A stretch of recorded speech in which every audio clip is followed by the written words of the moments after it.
I never thought a creek could ruin my life. It started with one letter from the HOA.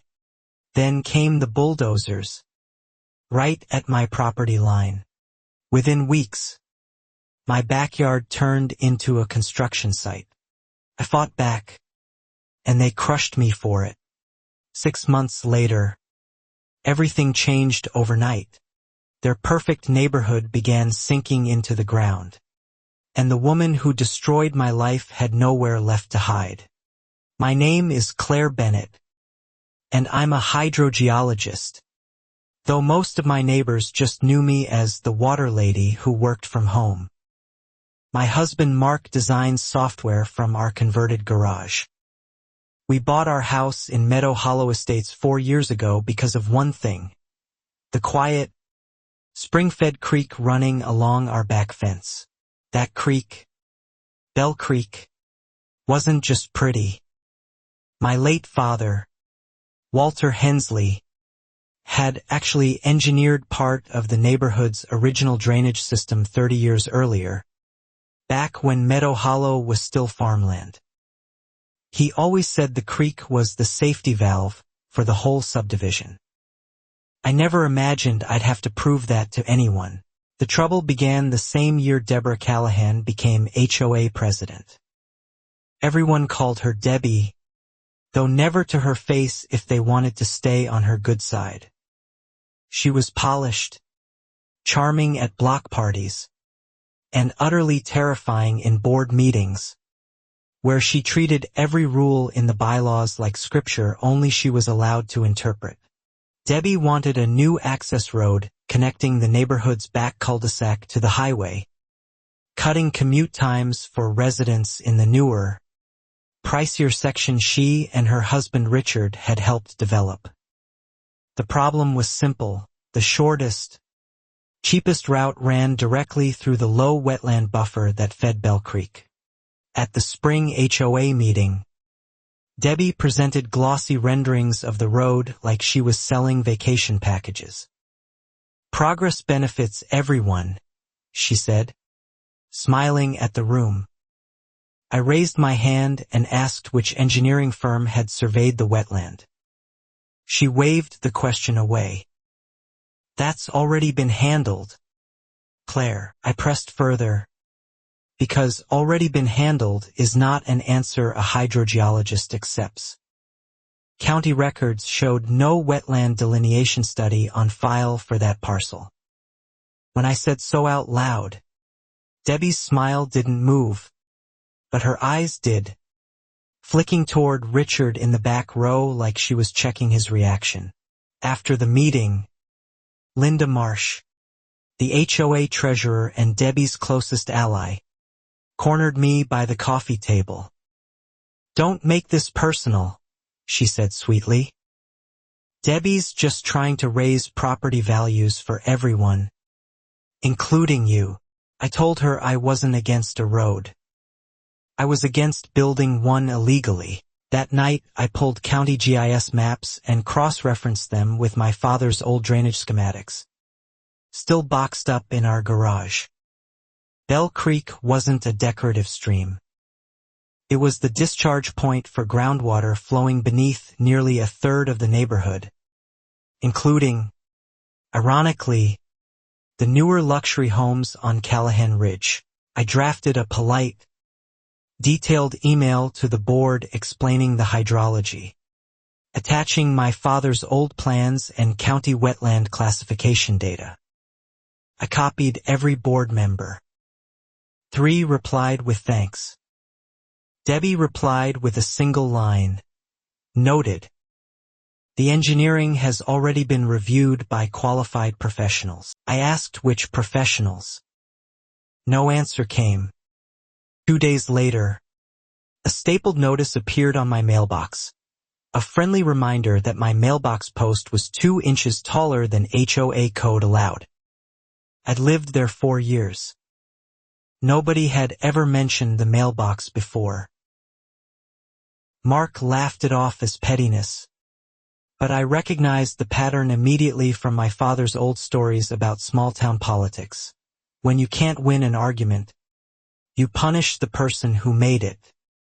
I filed the notice away, along with a growing folder of screenshots, emails, and dates.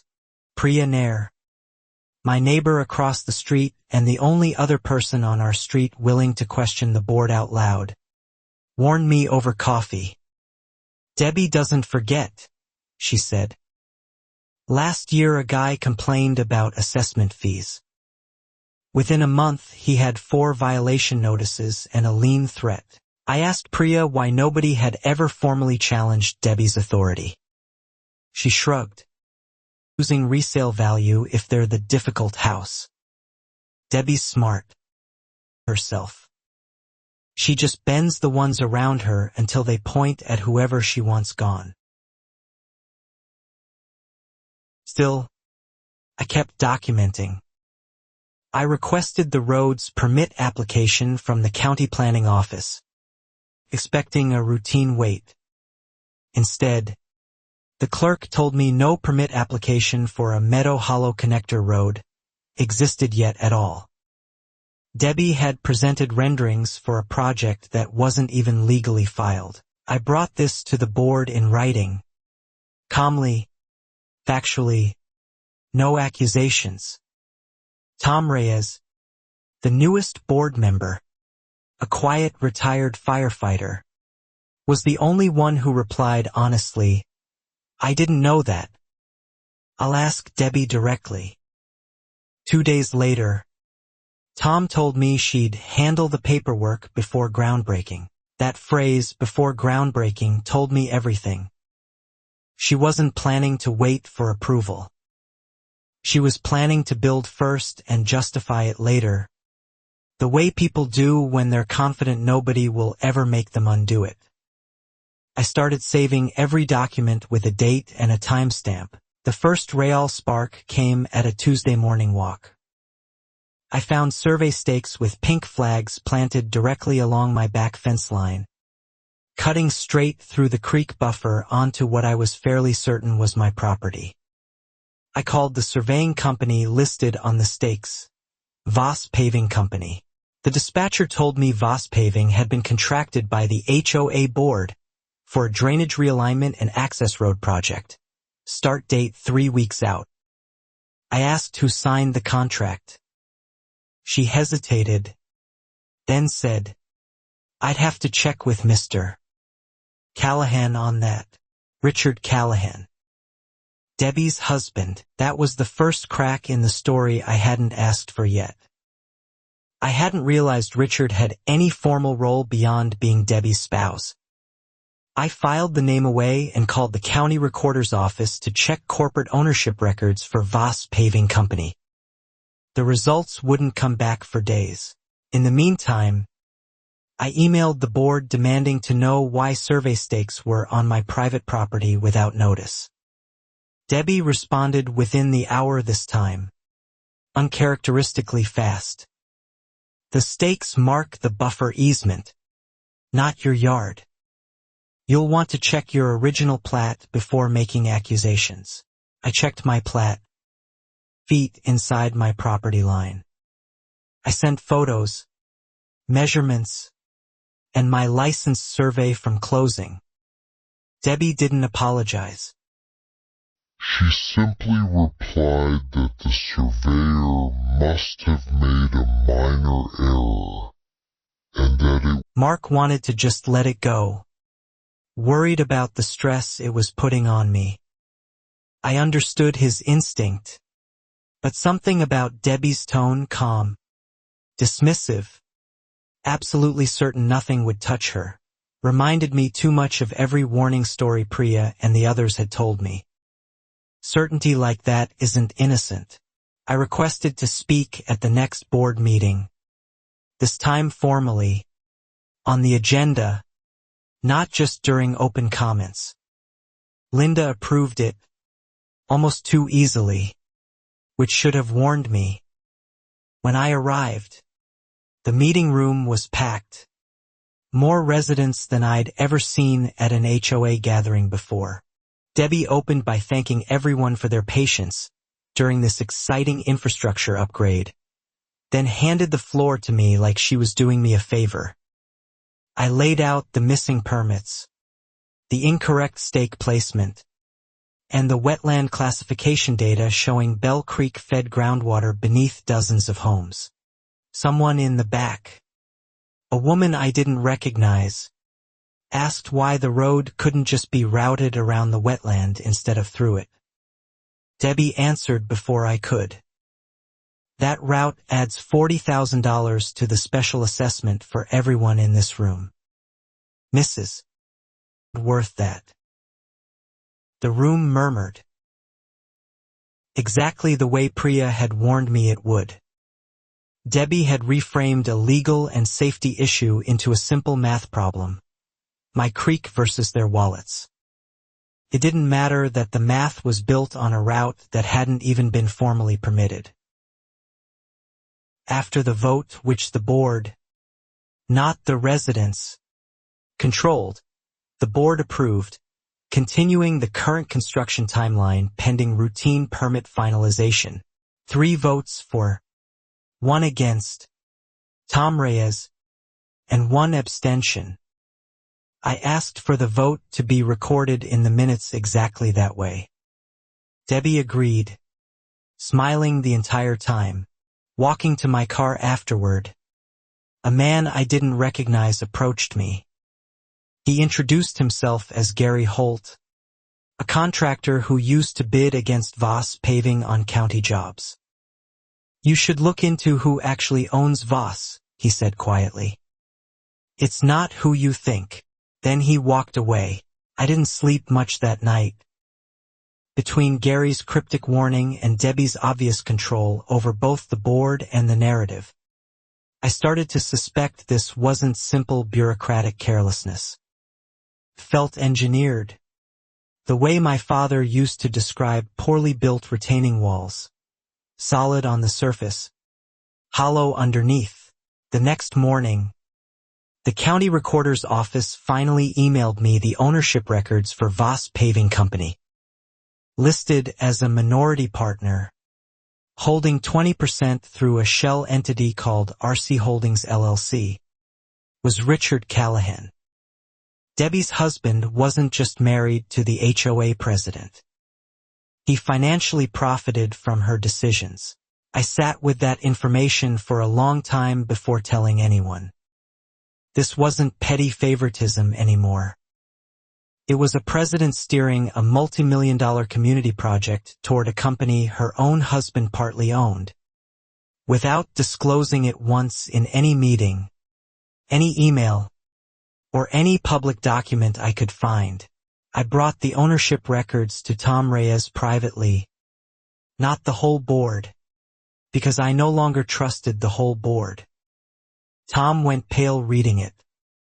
If this is true, he said slowly, she's violated conflict of interest disclosure rules in the bylaws. Section 9. Myself. Tom promised to raise it quietly first, giving Debbie a chance to disclose it voluntarily before it became a scandal. I agreed, still hoping this could be resolved like reasonable adults handling a real mistake. I had no idea yet how far Debbie was willing to go to protect what she'd built. 2 days after Tom mentioned the ownership question to Debbie privately, my HOA violation notices began arriving weekly instead of never. First it was my fence height, unchanged in 4 years. Then my landscaping exceeding approved plant height. Then a formal letter claiming my home-based consulting business violated residential zoning. None of it was true. At closing, my hydrangeas were the same ones the HOA's own landscaper had recommended 2 years earlier. And my consulting work involved a laptop and phone calls, nothing resembling a business violating anything. But each notice came with a fine attached. I called the HOA management company directly, a firm technically separate from the board, but which took its marching orders from Debbie's emails, which I now had copies of thanks to a records request. The woman on the phone sounded almost apologetic. "These came directly from President Callahan's office," she said. "Mark suggested we simply pay the fines to avoid escalation. But I refused on principle. Paying would mean admitting to violations that didn't exist. And I understood exactly what that admission would be used for later. Precedent. Once you pay one false fine, every future fine looks legitimate by comparison.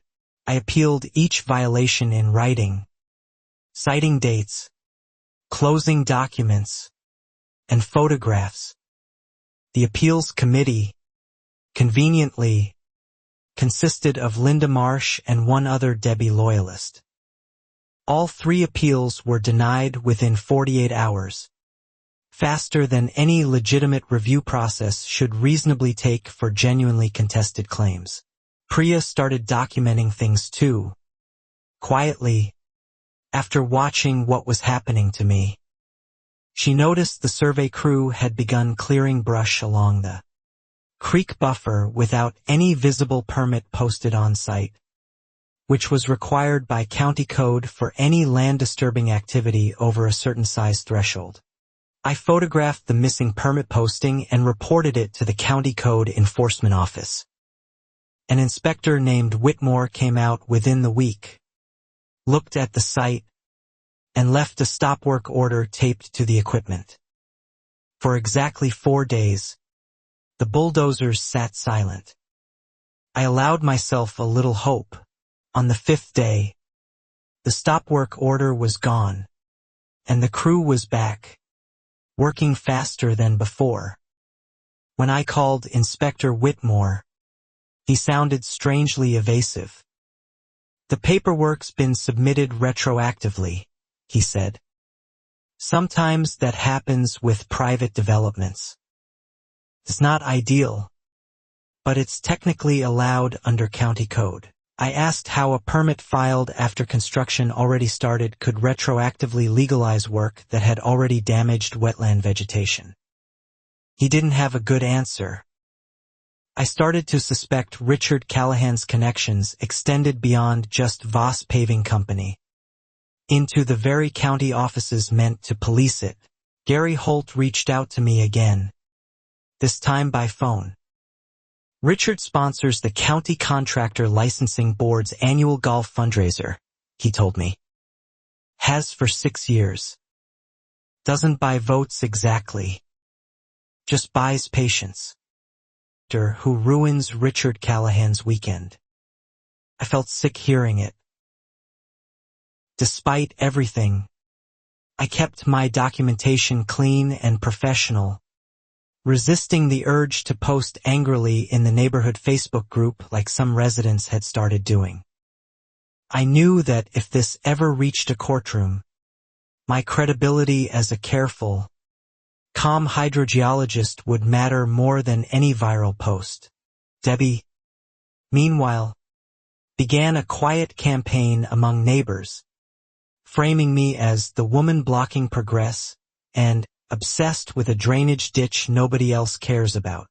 At the next community potluck, several neighbors who'd previously been friendly avoided eye contact with me entirely. Reputation, I learned, moves faster than facts. Priya stayed loyal, though, and so did Tom Reyes, who was clearly wrestling with his own conscience as a board member watching his colleagues bend rules he'd once helped write. He told me privately he was starting to keep his own copies of meeting minutes, worried they'd be altered later. That worry turned out to be justified. When I requested the official minutes from the meeting where the road vote passed, the copy I received differed from my own notes. My recorded objection about missing permits had been condensed into a single vague line: resident concerns noted and addressed. I compared it against Tom's independently kept notes, and they matched my version, not the official one. This was no longer just favoritism or bad judgment. Someone was actively editing the historical record of HOA meetings to erase inconvenient objections, which felt uncomfortably close to outright fraud. I began quietly consulting an environmental attorney, someone Priya's cousin recommended, purely for information at first, not to file anything yet.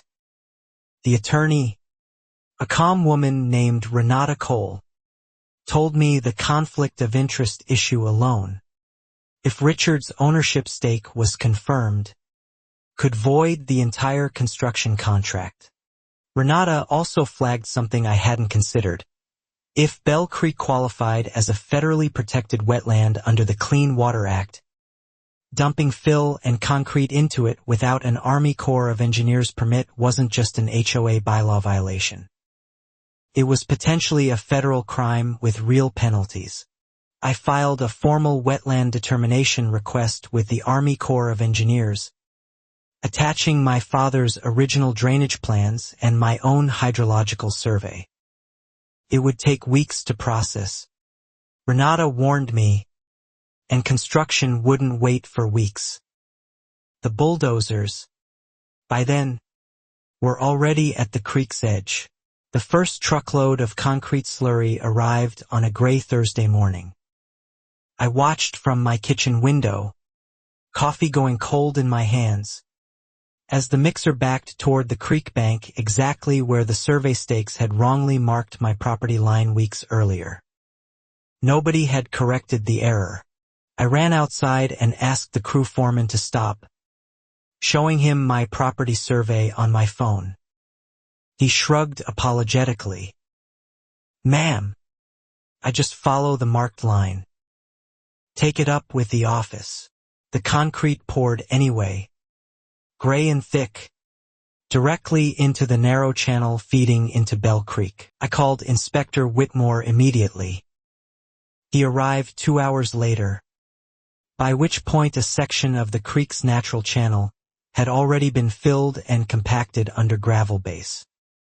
He cited the crew for working outside approved boundaries, but allowed the fill already placed to remain, calling removal impractical at this stage.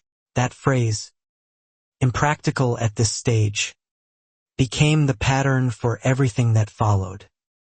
Every violation, once committed, was treated as a fact of life rather than something to correct.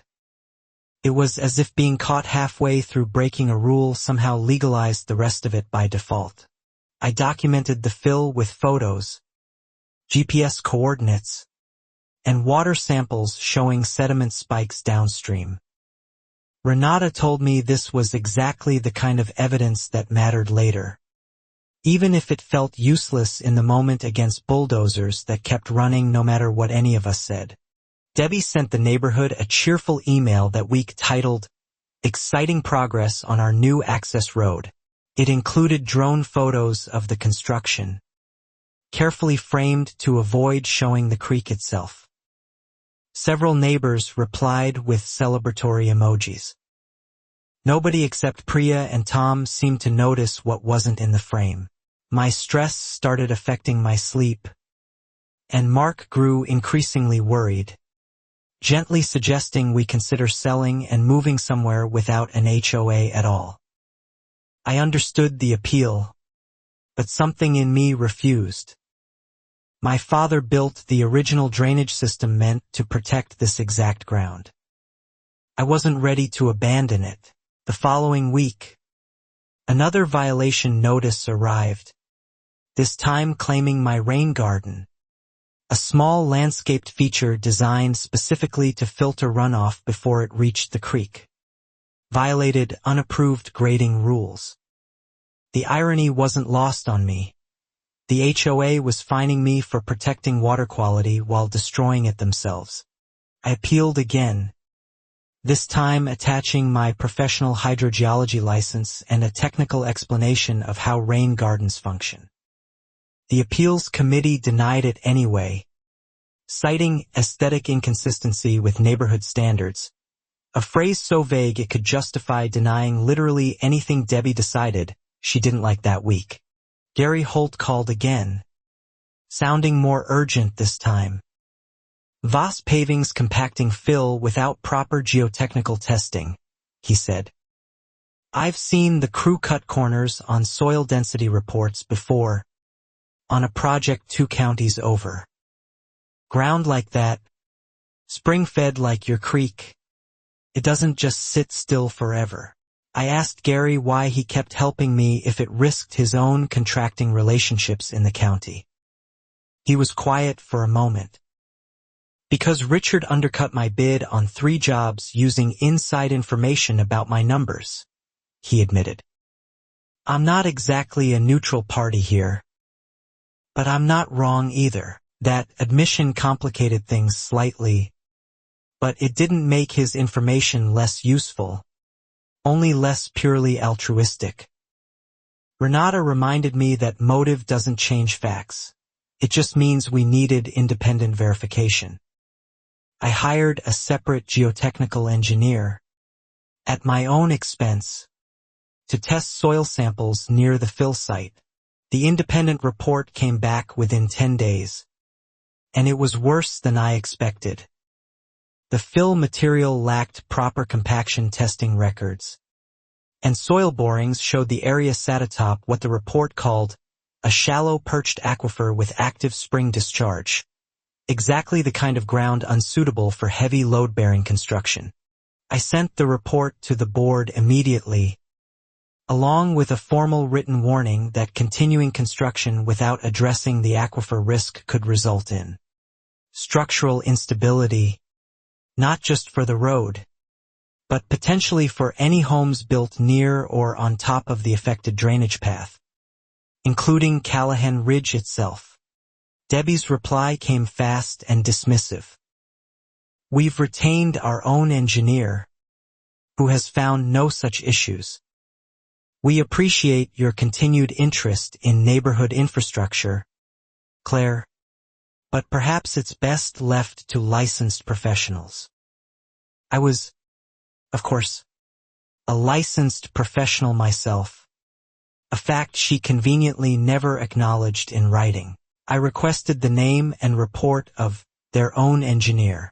After 3 follow-up emails, the board finally provided a name, a firm called Bramwell Geotech. When I looked them up, their only listed reviews online were from Voss Paving Company. Projects, and their business address matched a P.O. box registered to RC Holdings LLC. Richard Callahan didn't just partly own the paving contractor. He appeared to control the engineering firm supposedly providing independent oversight of his own company's work. I felt something shift in my chest reading that, somewhere between fury and disbelief that someone could build a conflict this brazen in plain sight. Renata said this discovery, if verified through public records, was significant enough to bring to the county attorney's office, not just as an HOA dispute but as a potential fraud case involving falsified independent oversight on a project affecting public wetland and groundwater resources. We began building a formal file. Meanwhile, the physical construction continued, oblivious to the paperwork battle happening around it. More concrete was poured. The natural creek channel narrowed further, redirected into a straight concrete culvert that bore no resemblance to the winding, spring-fed stream my father had designed the neighborhood's drainage around decades earlier. I started noticing standing water pooling in my own backyard after rain, something that had never happened before. The natural creek used to absorb and slowly release water across the wetland buffer. Now, blocked and redirected, it had nowhere efficient to go except backward, into the yards it used to drain. Priya reported the same thing happening on her side of the street, closer to the construction. Her crawl space, dry for the 11 years she'd lived there, showed damp soil for the first time after a single afternoon thunderstorm. Neither of us said it aloud yet, but we were both thinking it. If water was already pooling this early in construction, with only a fraction of the road complete, what would happen once the entire access road and its supporting embankments were finished? Sitting directly atop ground my own late father's plans had specifically warned should never bear heavy structural load? For a few weeks, an uneasy quiet settled over the neighborhood. Construction slowed slightly as Voss Paving dealt with what their site manager vaguely called material delivery issues. Debbie's cheerful emails continued, though slightly less frequent. I used the pause to keep gathering documents, water samples, and photographs. Renata filed our formal complaint with the county attorney's office during this lull, outlining the conflict of interest, the missing wetland permit, the falsified retroactive paperwork, and the questionable independent engineering report from a firm effectively controlled by Richard Callahan himself. It would take time to investigate, she warned. Tom Reyes resigned from the board quietly during this period, citing personal reasons in his public statement, though he told me privately it was because he could no longer, in good conscience, sit in meetings where he suspected the minutes were being altered after the fact without his knowledge. His resignation left the board entirely under Debbie's control, with Linda Marsh and two newly appointed members who'd never once publicly disagreed with anything Debbie proposed. I felt a chill reading the announcement. Whatever checks had existed inside that board were now completely gone, and I was on my own. Mark and I discussed, more seriously this time, whether to simply sell the house and walk away from the entire situation. Real estate agents warned us the ongoing construction dispute might actually hurt our resale value regardless of who was right. Since buyers don't care about lawsuits, only headaches. I told Mark I needed to see this through, not out of stubbornness alone, but because I genuinely believed, as a professional, that this ground could not safely hold what Debbie was planning to build on it. If I walked away now, I'd be leaving future homeowners to discover that the hard way. During the quiet, Gary Holt sent me something unexpected. Scanned copies of an old county contractor bid file from 3 years earlier, when Voss Paving Company had first formed, appeared as an initial investor even then, years before Debbie ever ran for HOA president in the first place. This detail rearranged the entire timeline in my head. Debbie hadn't married into a coincidental conflict of interest after already being HOA president. The paving company existed first. Suggested, uncomfortably, that Debbie may have specifically pursued HOA leadership knowing exactly which infrastructure projects would eventually funnel money to Richard. I shared this timeline with Renata, who agreed it strengthened our fraud argument considerably. Intentional design was a very different legal animal than accidental favoritism. If Debbie had run for HOA president specifically to steer contracts toward her husband's company, that wasn't just an ethics violation. That was a conspiracy. Still, we had no direct proof of intent, only a suggestive timeline. Renata cautioned patience, reminding me that the county attorney's investigation, along with the Army Corps wetland determination I'd requested earlier, would take actual evidence, not just suspicion, no matter how strongly the pieces seemed to be lining up.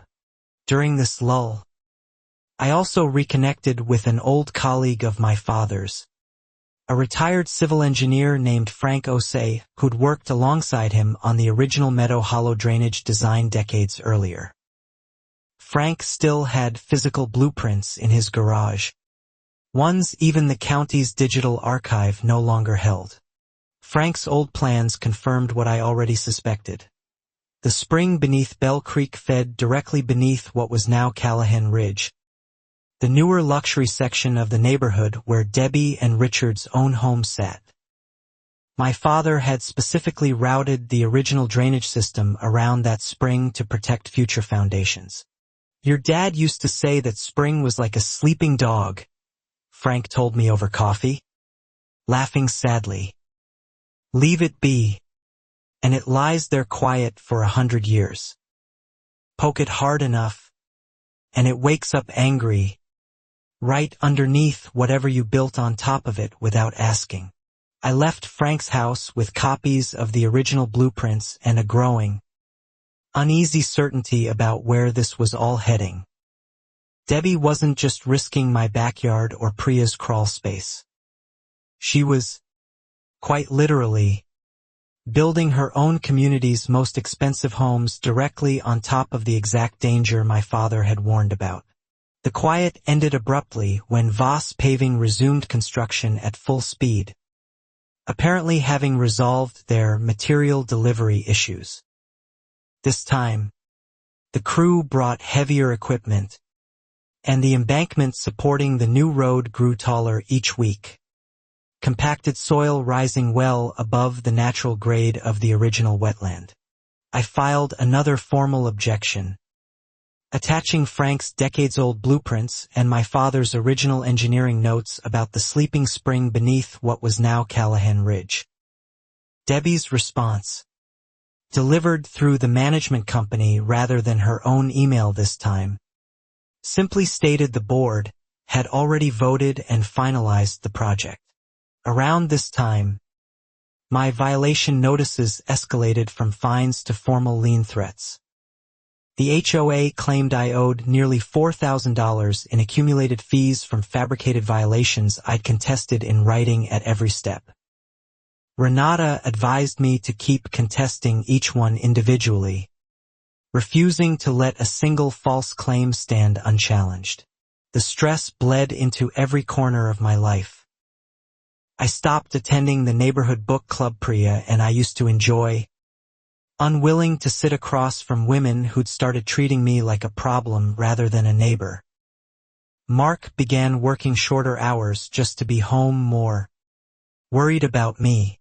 One evening, Priya knocked on my door holding her phone, hands slightly shaking. She'd overheard Debbie at the community mailbox kiosk, talking loudly to Linda Marsh, not realizing how far sound carried in the quiet evening air.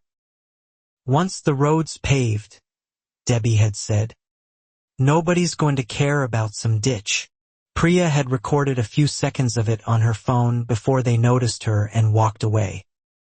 It wasn't much, legally speaking, Renata told us later, but it confirmed something important. Debbie knew exactly what she was doing, and she was simply betting that finished concrete would silence any future complaints. That bet, I would later realize, revealed the fundamental flaw in Debbie's entire approach. She understood people and politics extremely well. She understood soil, water tables, and structural engineering not at all. And in this particular fight, the ground beneath her own house cared nothing for her political instincts. The Army Corps of Engineers finally responded to my wetland determination request, nearly 2 months after I'd filed it. Their preliminary finding confirmed Bell Creek and its surrounding buffer qualified as jurisdictional waters under the Clean Water Act, meaning any fill activity required a federal permit that had never been obtained. This was the breakthrough Renata had been waiting for. A federal violation carried real regulatory teeth that local county politics couldn't simply wave away with a retroactive permit filing.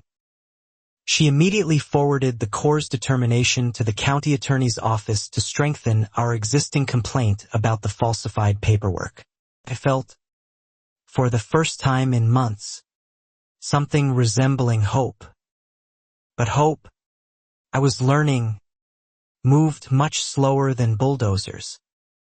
Even with a federal violation confirmed, The wheels of formal investigation turned at a bureaucratic pace, while Voss Paving Company continued pouring concrete on a schedule set entirely by Debbie's ambitions. The road embankment reached nearly its full planned height that month, towering several feet above the original wetland grade, compacted with fill soil trucked in from a quarry 2 counties over. From my kitchen window, it looked less like a road and more like a dam built across a living creek. Standing water in my backyard, once occasional after heavy rain, became a near-permanent feature. The natural absorption capacity of the wetland buffer, blocked by concrete and compacted fill, simply had nowhere left to send the water except sideways, into the yards and crawl spaces of homes never designed to handle it. Priya's basement began showing visible cracks along the foundation wall, hairline at first, then wide enough to slide a fingernail into within a matter of weeks. Her contractor, called in for an unrelated repair, flagged it immediately as unusual settling, the kind typically caused by shifting or saturated subsoil beneath a foundation. I photographed Priya's cracks and sent them, along with my own standing water documentation, to both Renata and the county attorney's office as evidence of active, ongoing harm resulting from the unpermitted wetland fill. It felt important to show this wasn't theoretical anymore. Real homes were already beginning to suffer. Debbie, meanwhile, hosted a lavish road groundbreaking celebration for Callahan Ridge residents, complete with catering and a small brass band, celebrating construction that was already more than half finished. She posted photos online, smiling beside Richard, both of them standing directly atop the embankment covering what used to be Bell Creek's natural channel. I didn't attend, obviously, though several neighbors sent me screenshots afterward, some sympathetic, others clearly enjoying watching me squirm. Small communities, I was learning, love drama almost as much as they love denying they love it. Everyone had an opinion about my creek. Almost nobody understood the actual engineering behind it. Gary Holt called again, this time with information that made my stomach drop. He'd heard through a mutual contact that Voss Paving had skipped a required soil stabilization step on the embankment to save costs and meet Debbie's aggressive completion deadline before the next HOA annual meeting, where she was up for re-election. Skipping that step, Gary explained, meant the embankment's compacted fill wasn't properly bonded to the native soil beneath it, especially risky given the shallow perched aquifer Frank's old blueprints had identified. Under normal conditions it might hold for years. Under heavy sustained rainfall, it was essentially a landslide waiting for its trigger.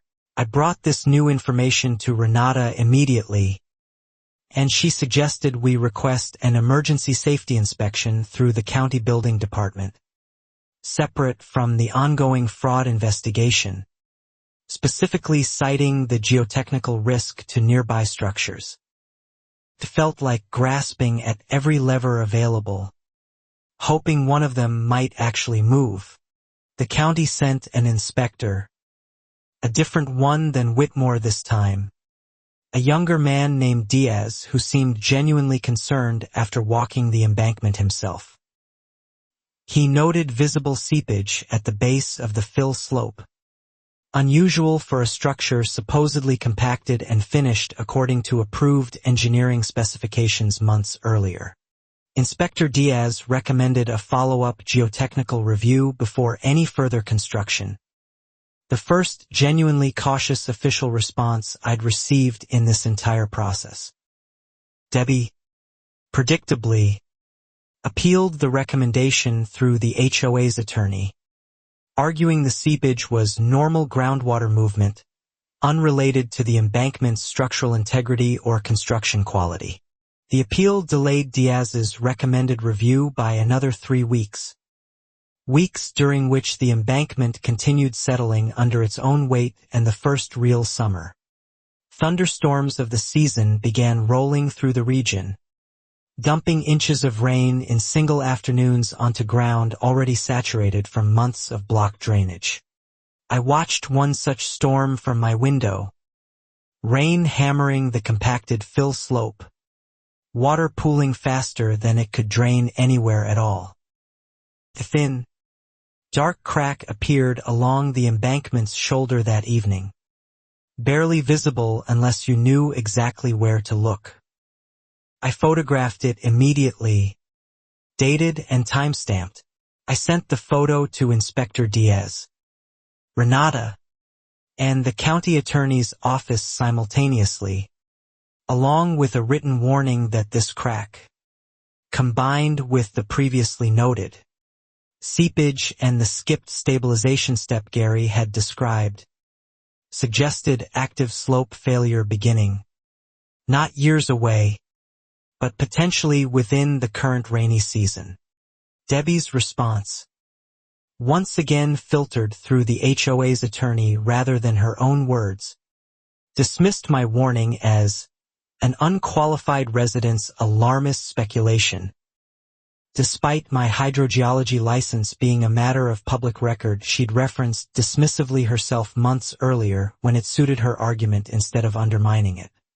Priya's foundation cracks widened further that same week, now visibly separating in 2 places along her home's rear wall. Her homeowner's insurance company sent an adjuster who noted signs consistent with soil subsidence, but declined to approve a claim, citing a standard exclusion for damage caused by earth movement regardless of its origin. That exclusion felt cruelly ironic. The very language insurance companies used to protect themselves from natural disaster claims was now shielding the HOA and Voss Paving from accountability for damage they'd directly caused through negligent construction. Priya would have to sue directly, Renata explained, rather than rely on insurance to cover it. More neighbors began noticing problems of their own that summer, though few connected them yet to the construction. A family 2 streets over reported a sinkhole forming in their side yard. Small at first, barely a foot wide, but deepening steadily each week despite repeated attempts to fill it with gravel. I began keeping a running map, purely for my own records, marking every reported instance of standing water, foundation cracking, or ground subsidence across the neighborhood since construction began. The pattern that emerged wasn't random. It radiated outward directly from the embankment, strongest nearest the construction, fading further from Bell Creek.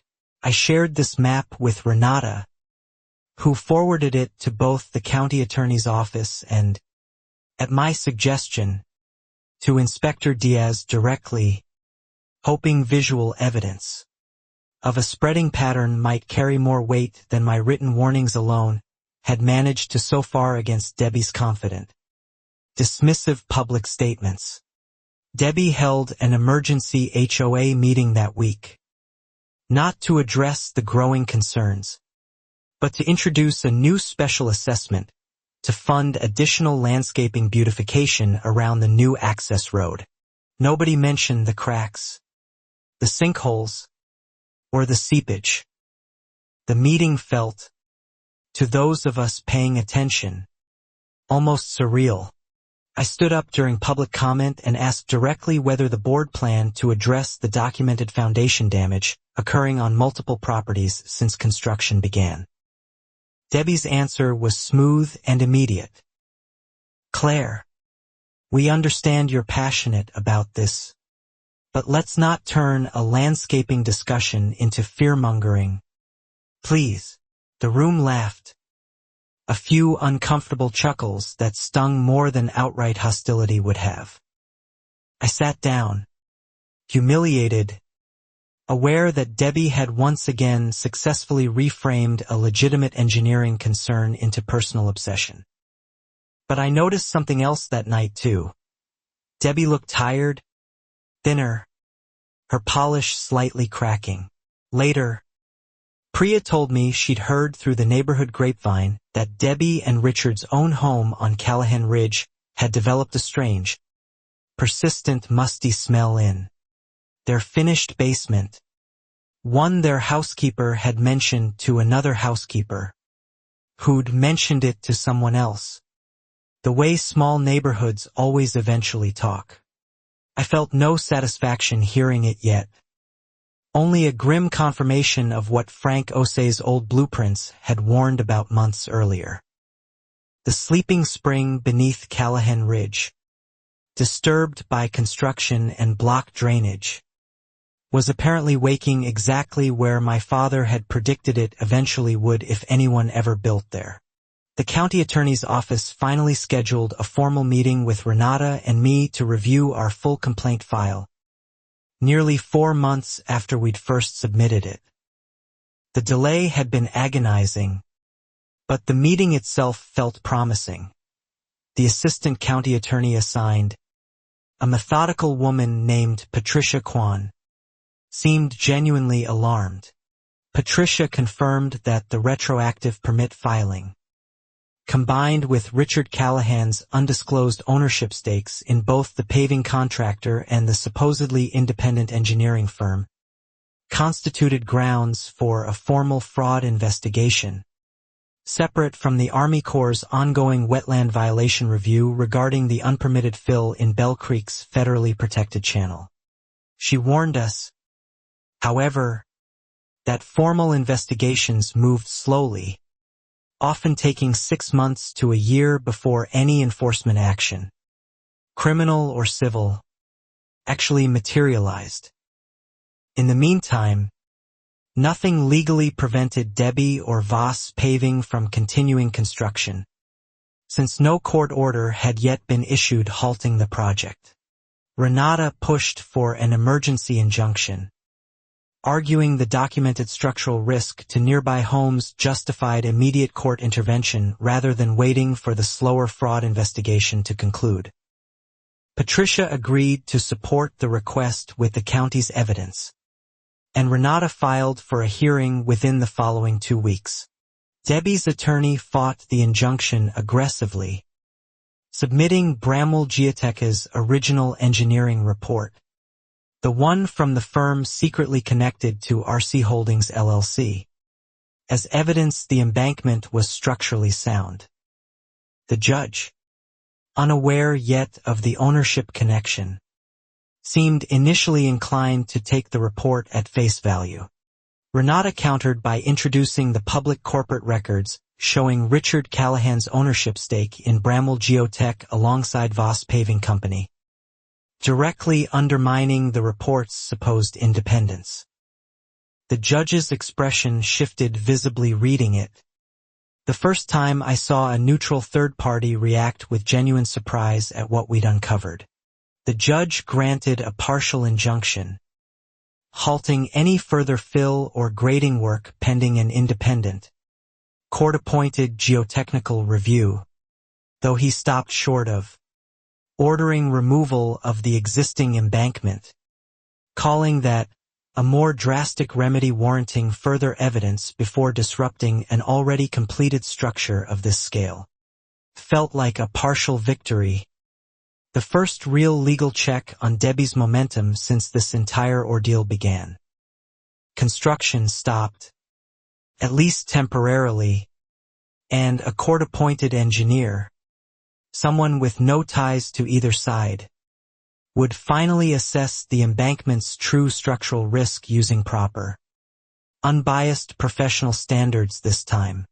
Debbie's public response, delivered through a brief HOA-wide email, framed the injunction as a temporary procedural pause due to litigious neighbors, carefully avoiding any mention of the conflict of interest evidence or the federal wetland violation now under active investigation. Her ability to control the narrative remained, For now, undiminished, but cracks, both literal and figurative, were spreading faster than her messaging could keep up with. The court-appointed engineer, a stern, no-nonsense man named Dr. Alvarez, arrived within the week and spent 3 full days conducting soil borings, moisture readings, and structural assessments across the entire embankment and surrounding properties. Dr. Preliminary findings. Shared first confidentially with the court before public release. Described the embankment's fill material as inadequately compacted and improperly bonded to native subsoil, precisely matching what Gary Holt had warned me about months earlier regarding the skip stabilization step frost paving had used to meet Debbie's deadline.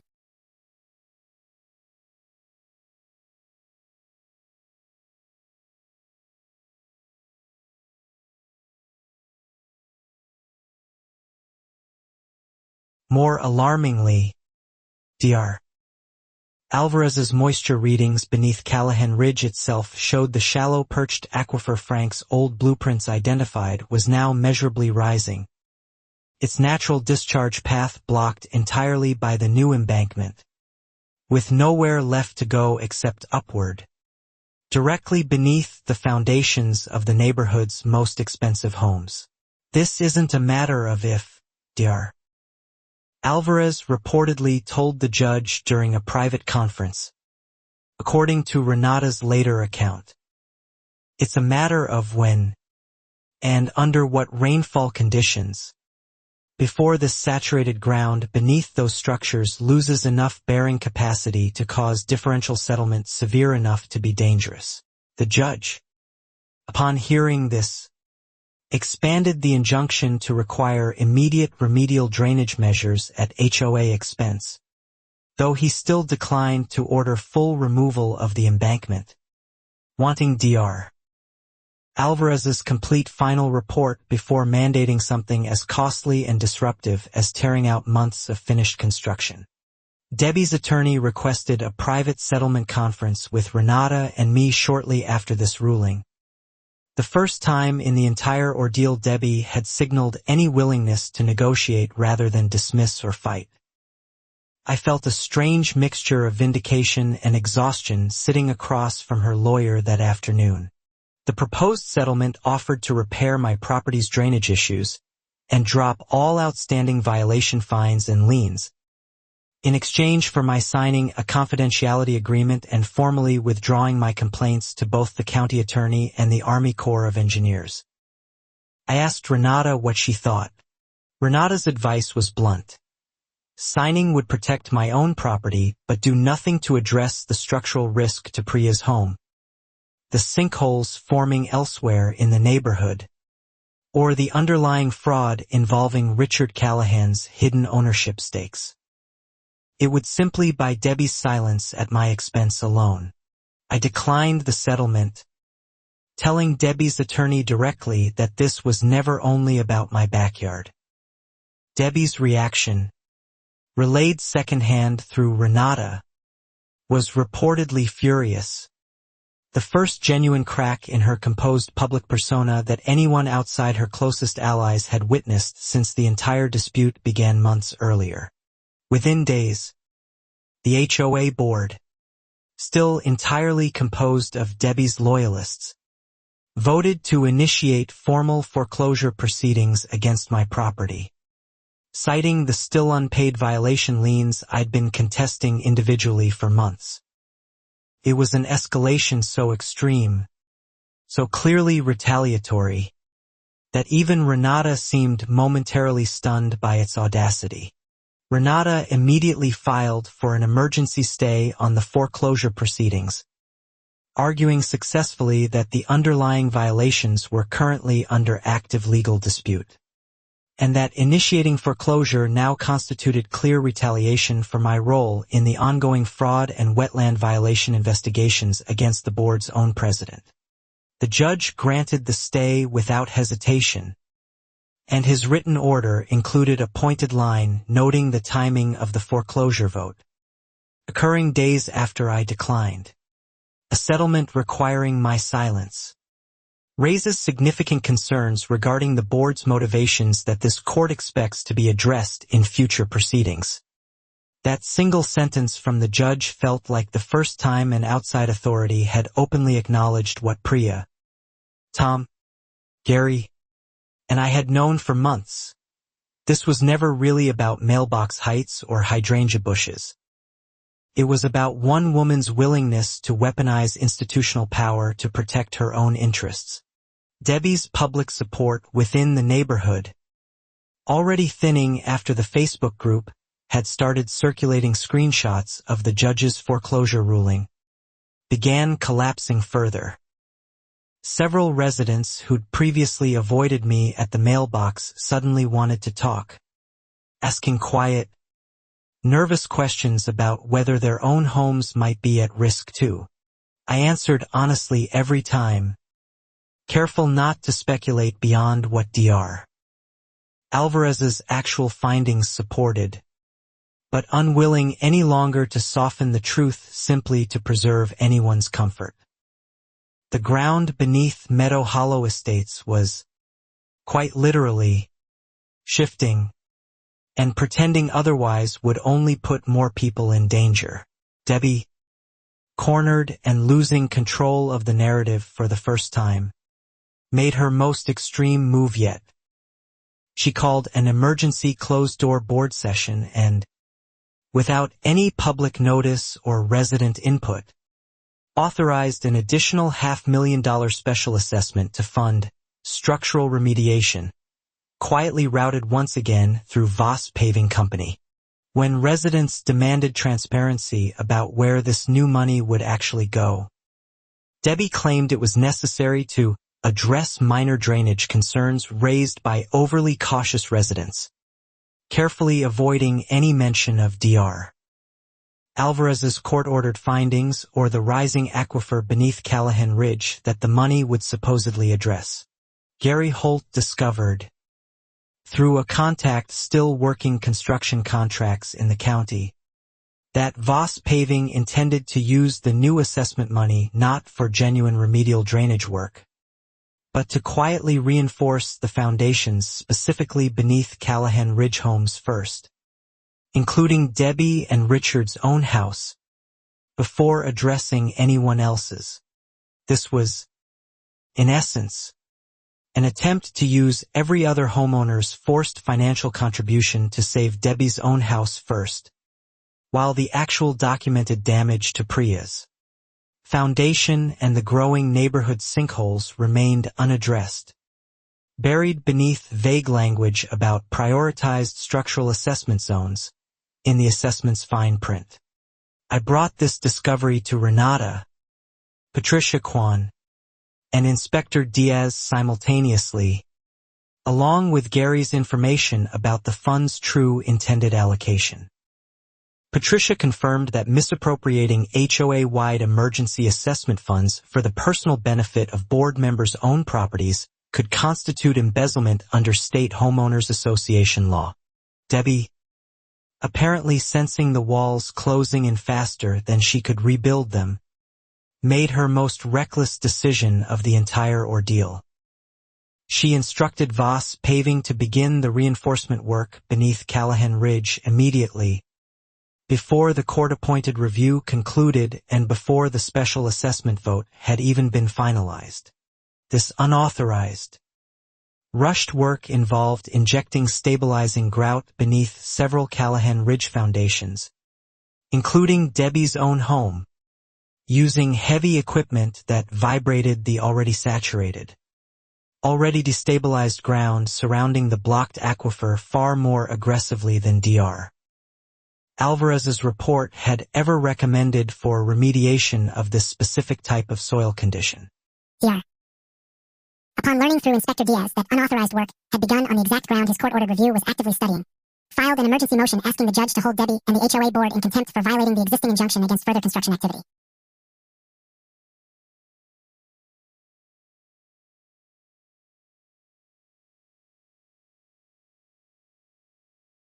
The judge, furious at what he called a brazen disregard for this court's explicit order, granted the contempt motion within 24 hours, imposing daily fines against the HOA board personally, not the association's funds, and ordering all work beneath Callahan Ridge halted immediately pending further review of the damage already caused. Priya called me the morning the contempt order was issued, practically laughing despite everything, saying, "She's finally losing, Claire. You can see it happening in real time." I wanted to feel the same relief she did, but something about the reckless grout injection near an already unstable aquifer left me deeply uneasy. My unease proved justified within days. The vibration and pressure from the rushed, unauthorized grouting work had apparently destabilized the perched aquifer further rather than reinforcing anything, causing water to find new paths through the loosened soil, paths that led directly beneath several Callahan Ridge home foundations for the first time. Debbie's own home was the first to show visible signs. A hairline crack appeared across her elegant tiled foyer floor, spreading almost overnight into a jagged line running from the front door to the base of her curved staircase, the kind of crack that meant something was actively shifting beneath the slab. Richard reportedly hired an emergency structural inspector the same week. Privately, without informing the HOA board or the court, hoping to quietly assess and address the damage before anyone else noticed. But Meadow Hollow, as Priya always said, was a neighborhood where nothing quiet ever actually stayed that way for long. Gary heard about the private inspection through his contact network within days, and this time, rather than calling me, he anonymously tipped off Sam Okafor, a local news reporter who'd been quietly following the community's ongoing legal battle since the earlier contempt order had briefly appeared in county court records. Sam reached out to me directly, having found my name attached to the original fraud complaint through public court filings.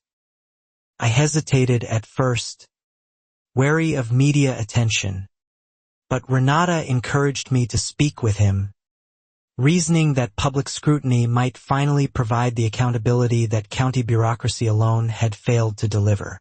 I gave Sam a careful, factual interview, sticking strictly to documented facts. The missing permits, the conflict of interest ownership records, Dr. Alvarez's court-ordered findings, and the timeline of retaliation I'd personally experienced since first raising concerns about Bell Creek's wetland status over a year earlier at that very first spring meeting. Sam's investigation moved quickly once he started digging independently, uncovering additional corporate filings connecting RC Holdings LLC not just to Voss Paving and Bramwell Geotech, but to a third shell company that had quietly purchased several discounted foreclosure properties in Meadow Hollow. Homes lost by residents who'd fought Debbie and lost. This discovery added a disturbing new dimension to the story. Debbie hadn't just been protecting her husband's paving business. The pattern suggested a deliberate strategy: manufacture violations against inconvenient residents, push them toward foreclosure through fabricated fines, then quietly acquire their homes at a steep discount through a connected shell entity. Sam asked several other residents, ones who'd quietly sold or lost homes over the past few years after HOA disputes with Debbie, whether they'd be willing to go on record.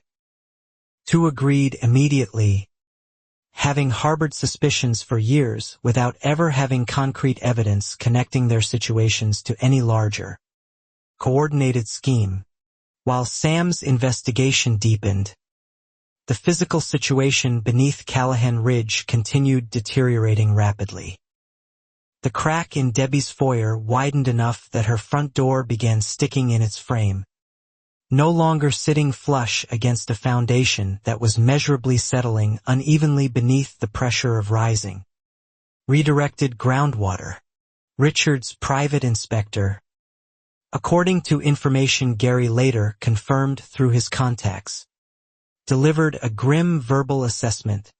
Several Callahan Ridge homes, including Debbie and Richard's own, showed early signs of differential settlement severe enough to eventually require significant foundation underpinning.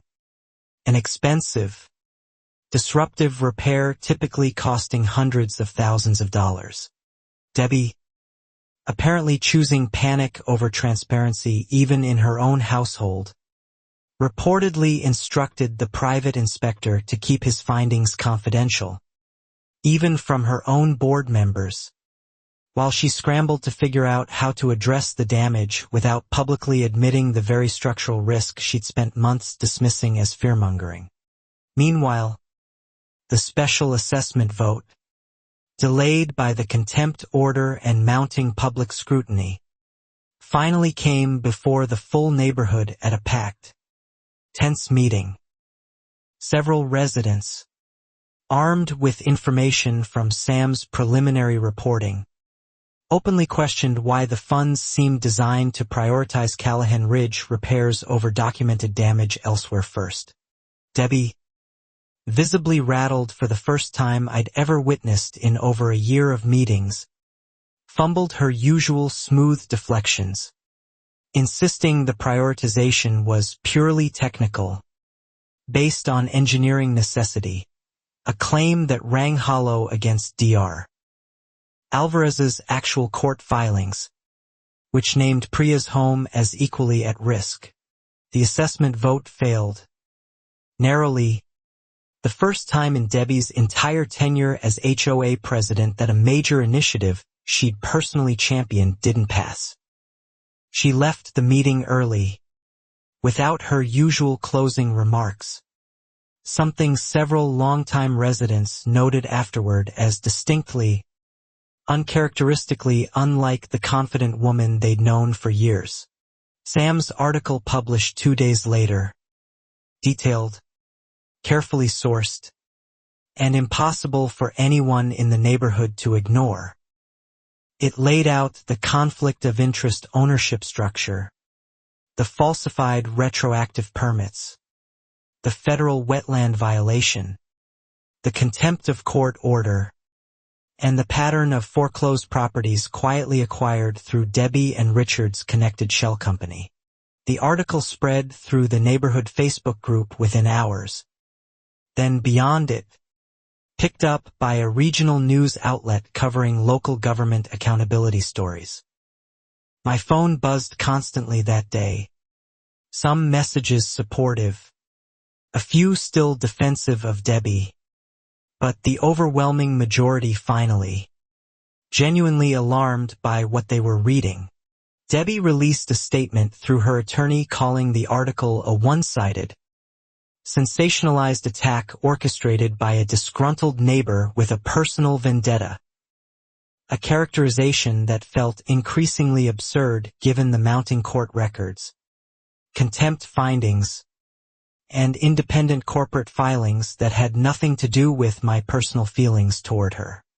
Richard, notably, made no public statement at all, a silence Sam's follow-up reporting noted pointedly, especially given that county business licensing records now publicly confirmed his direct financial stake in every entity central to the unfolding scandal, information that had previously required a records request to uncover, now sitting in plain sight.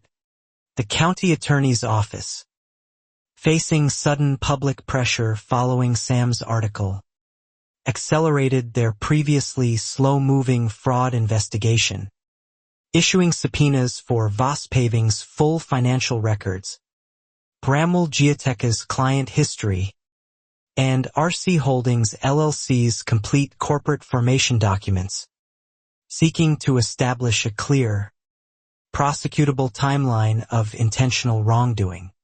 Meanwhile, the ground beneath Callahan Ridge continued its slow, relentless deterioration, unaffected by news cycles or legal filings. A second, larger crack appeared in Debbie's home, this one running through her formal dining room wall, wide enough now that a faint draft whistled through it during windy evenings. According to a housekeeper's account, 2 neighboring Callahan Ridge homes reported similar cracking that same week.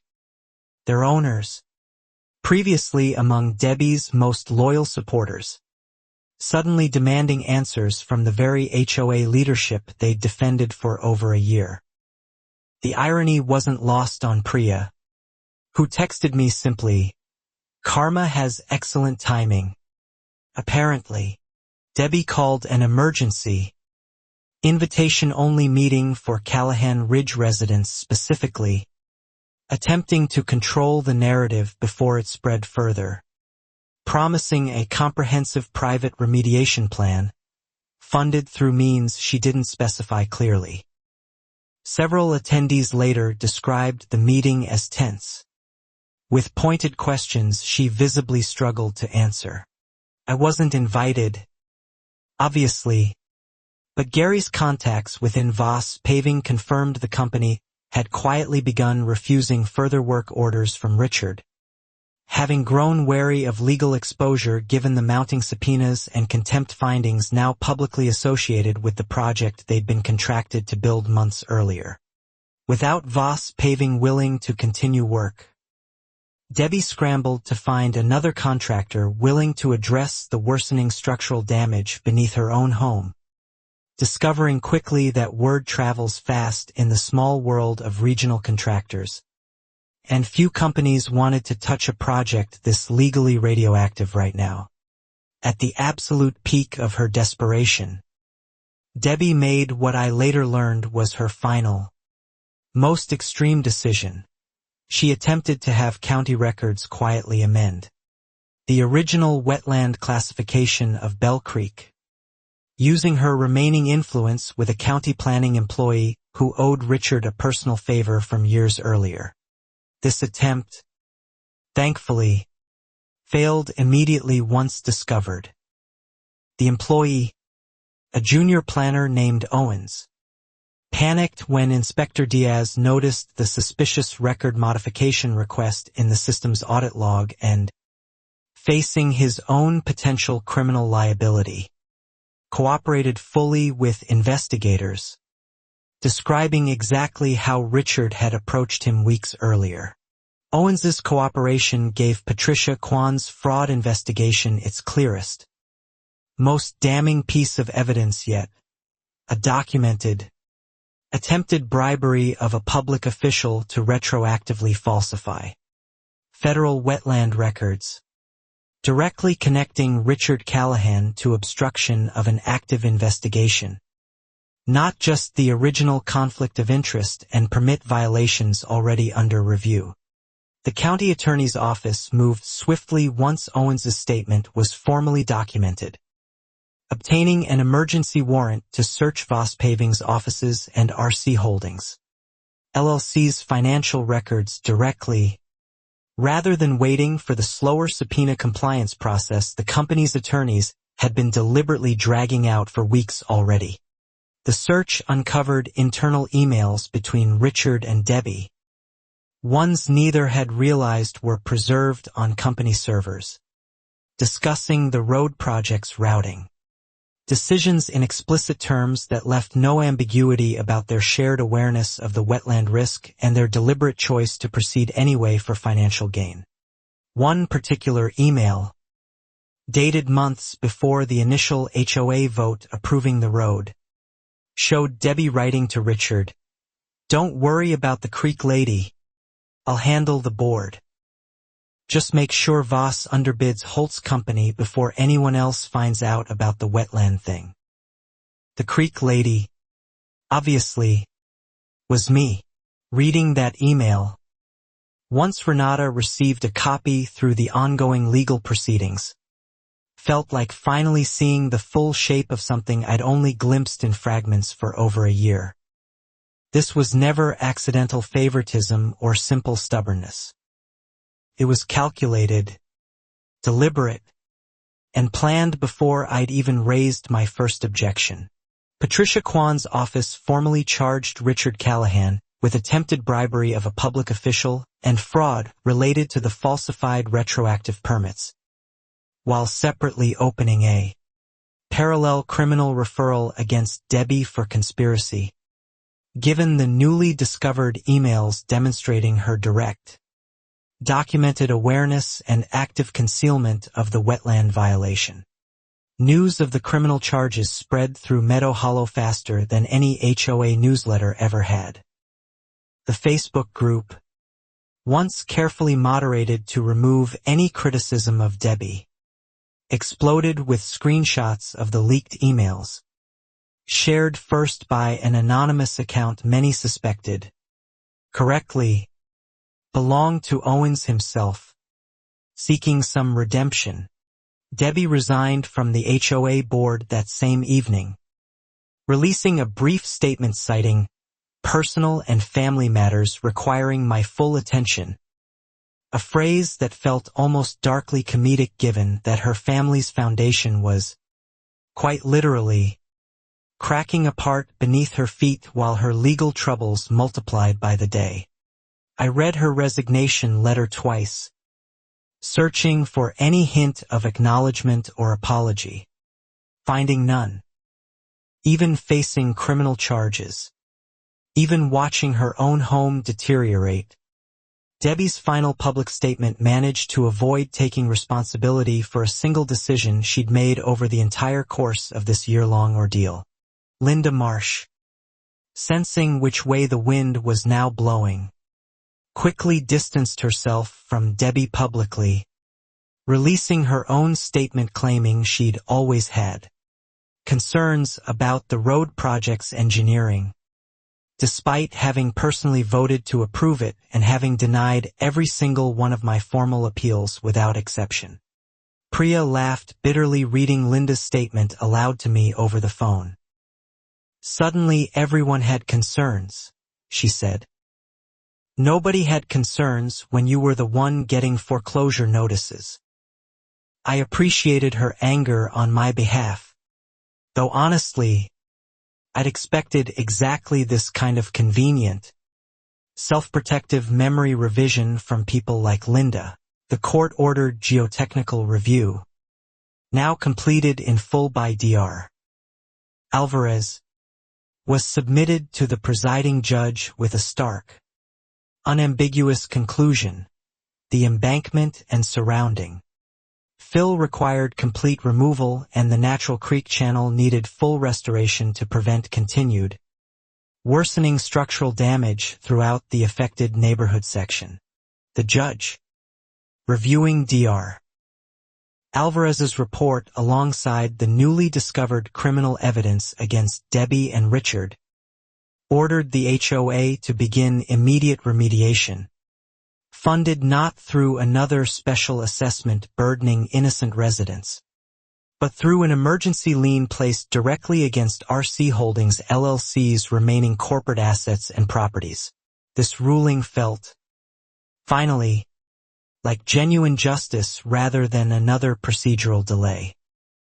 The people who'd profited from cutting corners, falsifying records, and retaliating against anyone who questioned them would bear the actual financial cost of undoing the damage, rather than passing that burden onto residents who'd simply trusted their community's leadership. Meanwhile, the physical deterioration beneath Callahan Ridge accelerated with the arrival of an unusually intense summer storm system, dumping nearly 6 inches of rain across the region within 36 hours. The already saturated, destabilized ground beneath Debbie's neighborhood had no remaining capacity left to absorb or redirect the sudden volume. I watched from my window as emergency vehicles began arriving on Callahan Ridge that evening, lights flashing against the heavy rain, responding to reports of visible ground. Movement and structural alarms triggered inside several homes simultaneously, their foundations finally giving way to months of accumulated, unaddressed pressure beneath them. Debbie's own home, according to accounts from evacuated neighbors later shared with Sam for his ongoing coverage, experienced the most severe damage of all.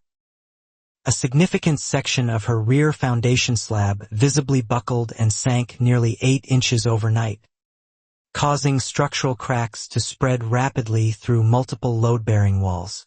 By morning, county emergency officials had declared 3 Callahan Ridge homes, including Debbie and Richard's, structurally unsafe for continued occupancy, requiring immediate evacuation while engineers assessed the full extent of the damage. News helicopters, alerted by Sam's ongoing coverage, captured aerial footage of the visibly sunken, waterlogged embankment surrounding the homes. The footage showed something almost surreal. Manicured lawns and expensive landscaping sitting atop ground that had clearly liquefied in places, swallowing garden furniture and partially submerging a decorative koi pond that neighbors said had simply appeared, sunken at an angle, into what used to be solid, level yard.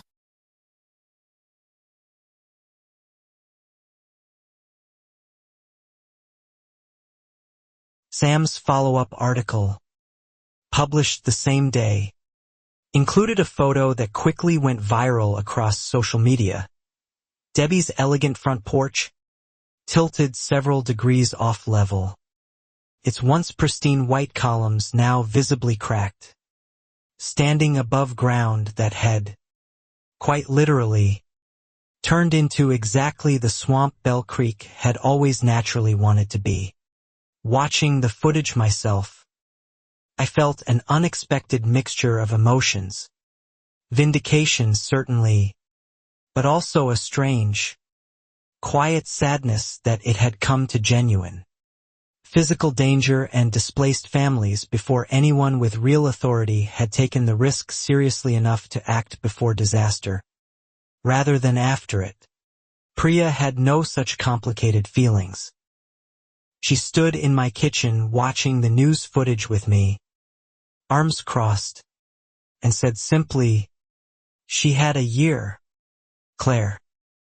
A whole year of warnings from you, from the inspectors, from the judge. She chose this every single time a choice was available." Priya wasn't wrong. From the original missing permits to the reckless rushed grouting near her own home, had been a choice Debbie made, repeatedly, prioritizing her family's financial interests and her own public image over genuine engineering concerns raised by qualified people at every opportunity. The county issued a formal emergency order the following day, mandating complete evacuation and structural condemnation of 5 Callahan Ridge homes, with engineers warning that continued rainfall could worsen the ground instability further, potentially affecting additional properties along the embankment before any remediation work could realistically begin. Richard, facing both criminal charges and the sudden physical collapse of his own family's home, reportedly attempted to flee the immediate area entirely, driving toward the airport according to a tip Gary received from yet another contact, before being intercepted by federal agents executing an arrest warrant related to the bribery charges. Debbie, still technically facing her own pending conspiracy charges, was photographed by a local news crew standing in her evacuated home's driveway, watching moving trucks remove salvageable belongings while structural engineers taped off the tilted porch behind her. The exact image Sam's editors chose for their front page the next morning. I didn't feel triumphant watching that photo circulate. Not exactly. What I felt was closer to relief. The specific relief of watching a dangerous, dismissed warning finally be taken seriously, even if it had taken an actual disaster, rather than a year of documented evidence, to force that recognition into being. The county attorney's office used the physical collapse as additional, undeniable evidence in their ongoing criminal case, arguing successfully to the judge that the visible, catastrophic ground failure beneath Callahan Ridge represented exactly the outcome multiple qualified experts, myself included, had explicitly warned would eventually occur without proper remediation. DR. Called to testify at a preliminary hearing regarding the criminal charges, presenting his original findings alongside photographs of the actual ground failure that had since occurred, essentially confirming in real, physical terms every technical warning his court-ordered report had outlined months earlier before anyone acted on it.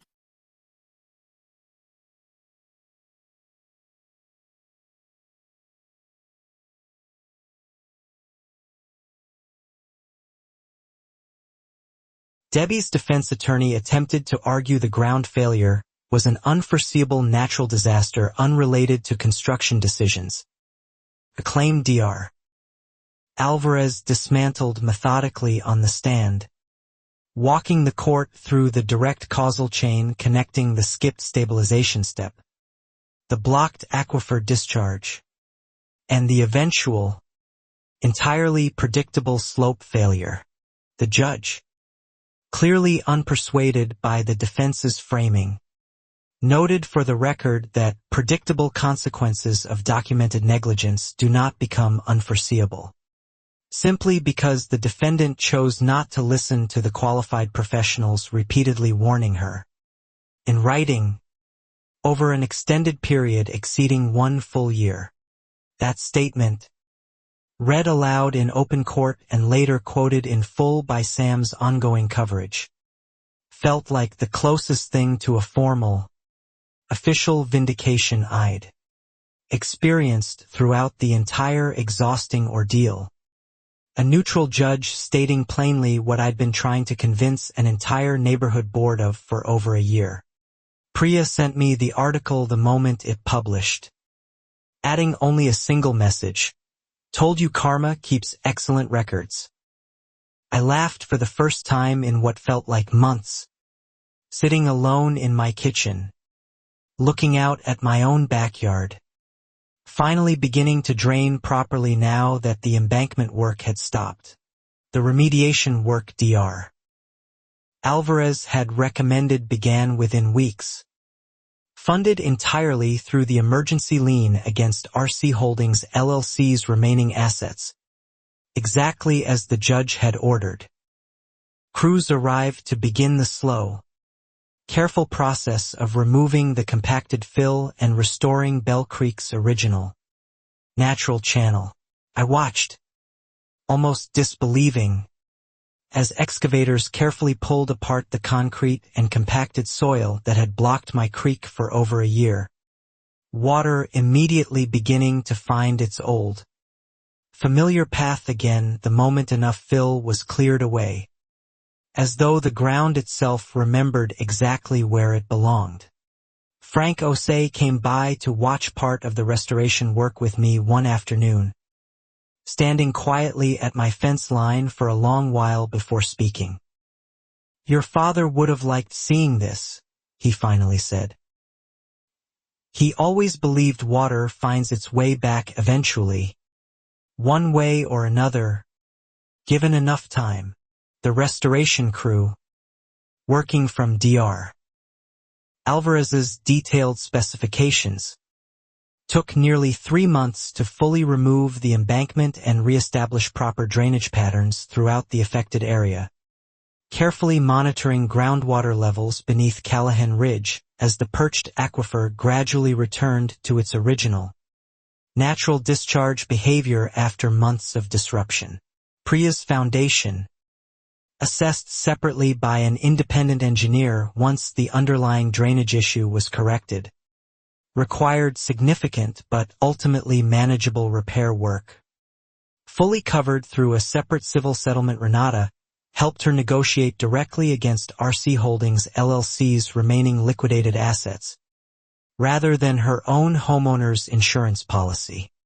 My own property, closest to the original creek, recovered the fastest once natural drainage resumed, my rain garden finally functioning exactly as designed, filtering runoff before it reached the restored creek channel. The same feature Debbie's board had once fined me for under the pretense of aesthetic inconsistency months earlier. Several other affected homeowners throughout the neighborhood filed their own civil claims. Once word spread through Sam's continued reporting about the available assets from RC Holdings LLC's dissolution. Renata eventually representing a small group of us collectively to streamline the process against what remained of Richard and Debbie's financial holdings.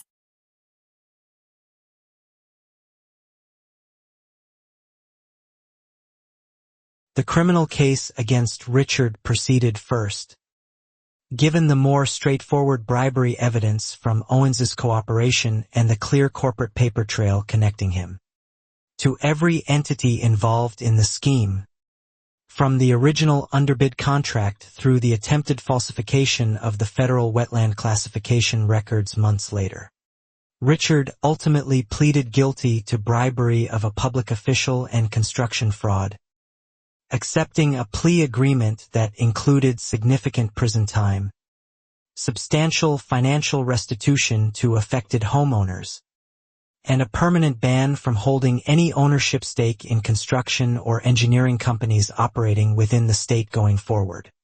Debbie's case proved more complicated legally, since proving her direct personal knowledge required the specific emails uncovered during the search of Voss paving servers.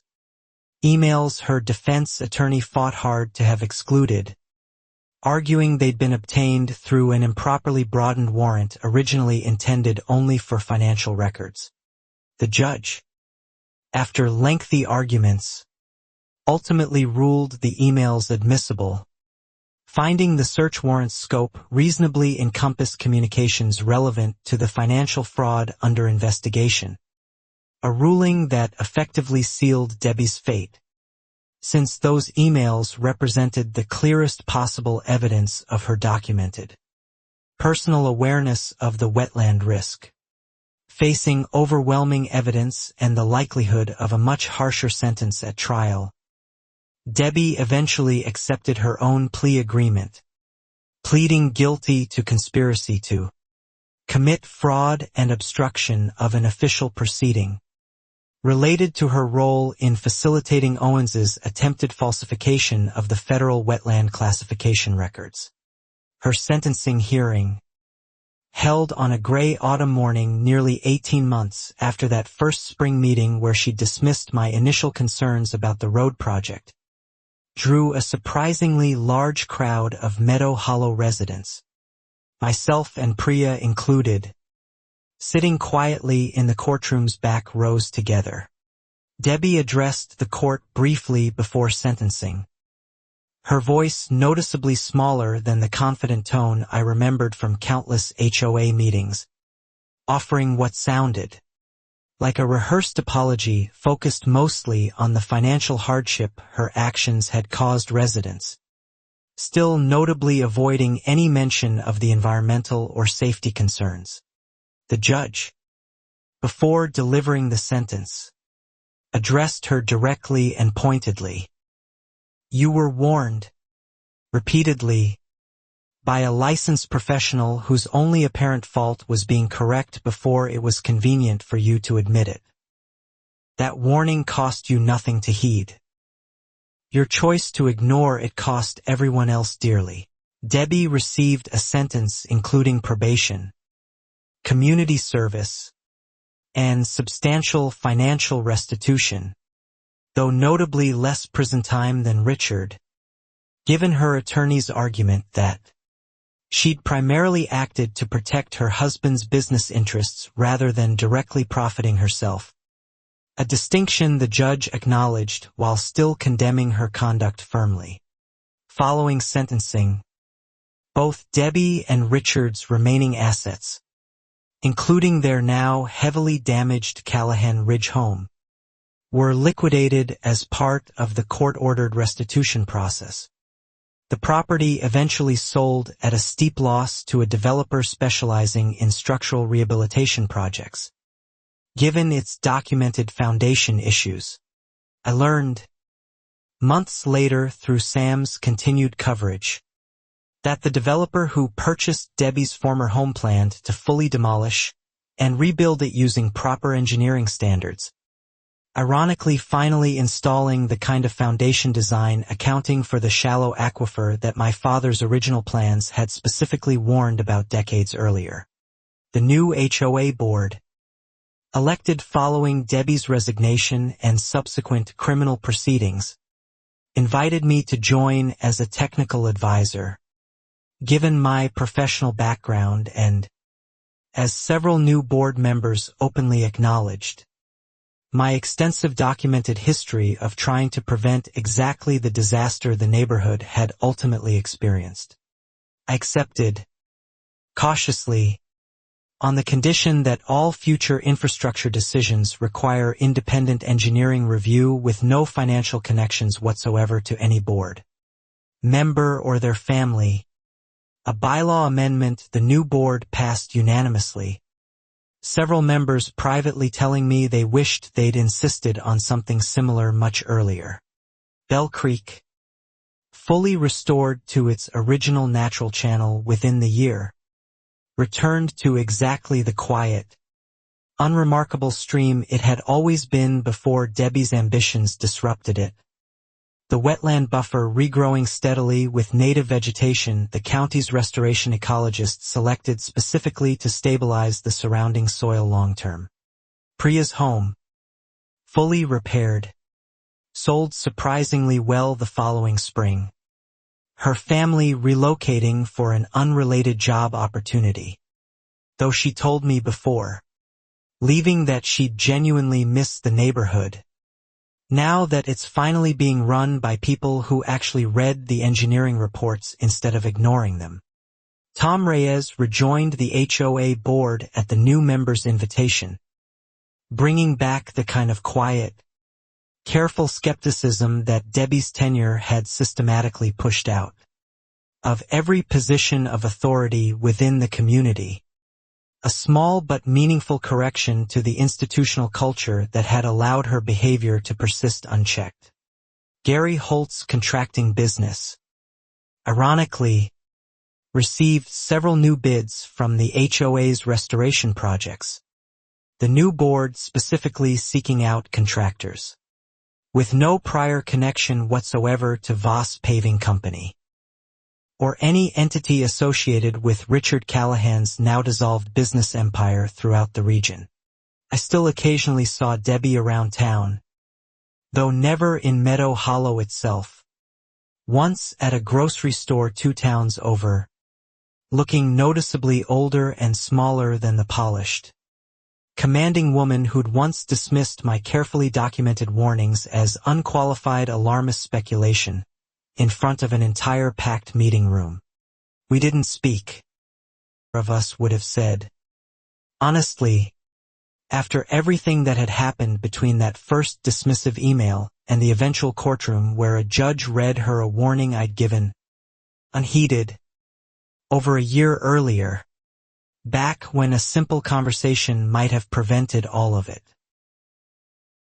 Mark and I stayed in our home, watching the neighborhood slowly rebuild both its physical infrastructure and its damaged sense of trust in community leadership, a process that took considerably longer than the concrete removal itself, though I sensed genuine, careful progress happening in both areas as the months passed.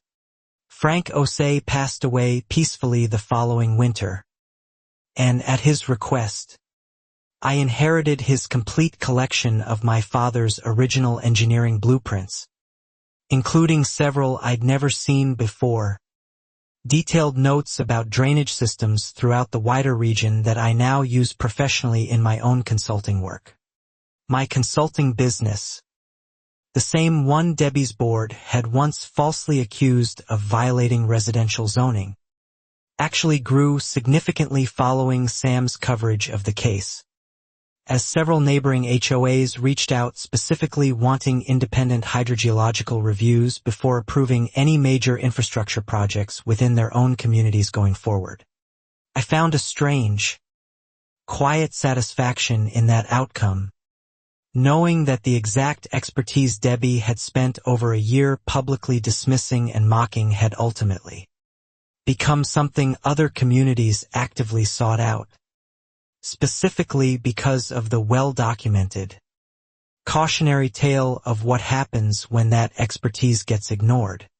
Sam's original investigative article, along with his extensive follow-up coverage throughout the criminal proceedings, eventually won a regional journalism award for local accountability reporting, a recognition he generously credited partly to Gary's anonymous tips and my own carefully maintained documentation throughout the entire ordeal.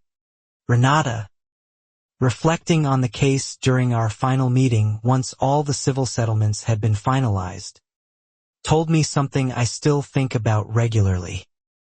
Most cases like this never get this kind of resolution, she said. Usually the paperwork just disappears, and everyone quietly moves on. You made them keep looking. I asked her what made the difference this time, genuinely curious after everything we'd been through together. You never stopped documenting, she said simply. Even when nobody believed you, even when the board mocked you publicly, you kept dates, times, photographs. Debbie built her whole strategy on nobody keeping receipts. You kept every single one. That observation stuck with me long after our meeting ended. A quiet lesson about power and accountability that extended far beyond one neighborhood's road dispute. Debbie hadn't been unusually clever or uniquely villainous. She'd simply been confident, correctly for a long time, that nobody would ever hold the receipts long enough to matter. The new access road, redesigned entirely under Dr.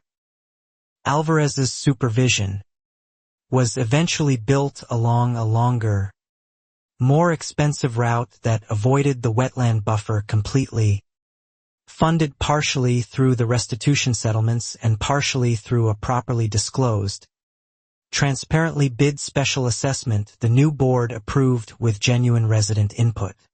I attended the new road's modest, low-key completion ceremony, nothing like Debbie's lavish groundbreaking celebration years earlier, just a small gathering of residents and board members, standing near the properly permitted, professionally engineered route that finally connected the neighborhood without threatening a single home's foundation or a single protected wetland. Standing there, watching Tom Reyes cut a simple ribbon while several longtime neighbors clapped politely, I felt the specific, quiet satisfaction of watching something built correctly the second time, using every hard lesson the first disastrous attempt had taught an entire community about the real cost of cutting corners. Priya called occasionally from her new home, always asking with genuine curiosity how Meadow Hollow was doing, whether Bell Creek still looked the way it used to when we first moved in years earlier. I told her honestly, better, actually, now that the county's restoration ecologist had improved the original design. My father, I often thought during those final months of restoration work, would have found some grim satisfaction in being proven right by his own daughter, decades after quietly warning an entire community about a sleeping spring nobody else had taken seriously enough to respect during his own lifetime of careful engineering work. The lawsuits and criminal proceedings against Richard and Debbie eventually concluded fully, nearly 2 years after that first spring meeting where she'd waved away my simple question about wetland surveys with a dismissive smile, confident that her authority alone would settle any disagreement before it ever became a real problem. I learned, through Sam's final wrap-up article on the case, that Richard was serving his sentence at a minimum security facility roughly 3 hours away, while Debbie, completing her probation and community service requirements, had reportedly taken a modest administrative job in a town where apparently nobody yet recognized her name. I felt no particular need to seek out further news about either of them after that final article published. my attention fully absorbed instead by the steadily growing hydrogeology consulting practice that Sam's coverage had inadvertently helped establish, along with the restored creek quietly running behind my own newly peaceful backyard. Mark and I hosted a small gathering that spring, inviting Priya back for a weekend visit. Tom Reyes, Gary Holt, and even Inspector Diaz, who'd become something of an unlikely friend throughout the whole ordeal. All of us sitting along the creek's restored bank, listening to water flow the way it always should have. Gary joked that he should send Richard a thank you card for accidentally putting his contracting business back on the county's preferred vendor list. Now that the new HOA board actively sought out contractors with reputations for careful, honest work rather than the cheapest possible bid regardless of consequences.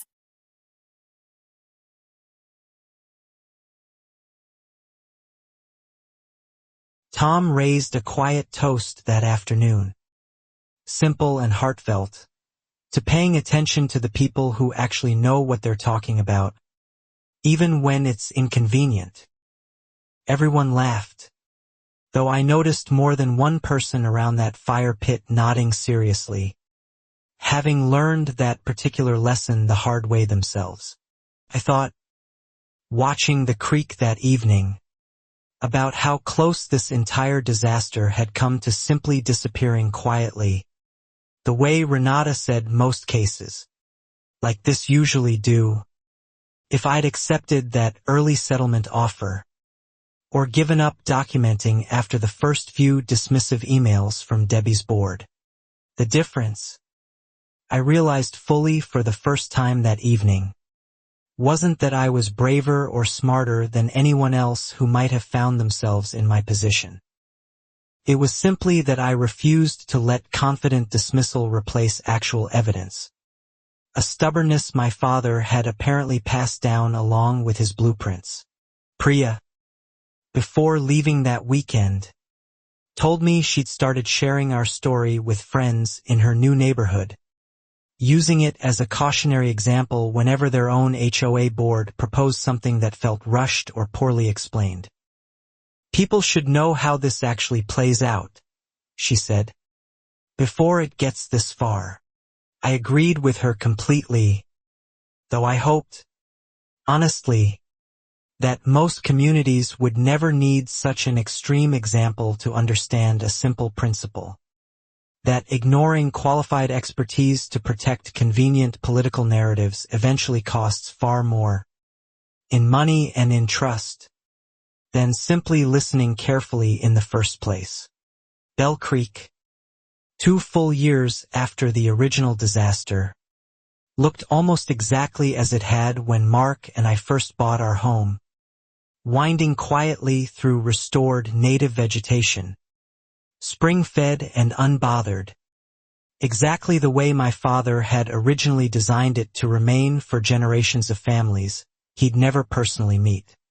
I still occasionally walked its bank in the evenings, sometimes with Mark, sometimes alone, thinking about how strange it was that something so quiet, so easily dismissed as just a drainage ditch nobody else cares about, had ultimately determined the fate of an entire neighborhood's most expensive, ambitious construction project.